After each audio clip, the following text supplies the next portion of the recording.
Tikman mo ang ulam na ito. Talong, gulay niya, tapos pagkatapos niyan nilagyan ng paminta, asin, tapos itlog, tapos minekos-mekos niya, harina, beef cubes, kalahati lang.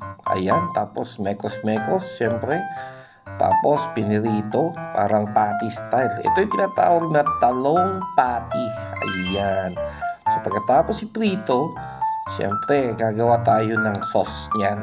Yung sauce na tinatawag na mushroom sauce. Yung parang sa McDonald's or Jollibee. Ano, kita nyo?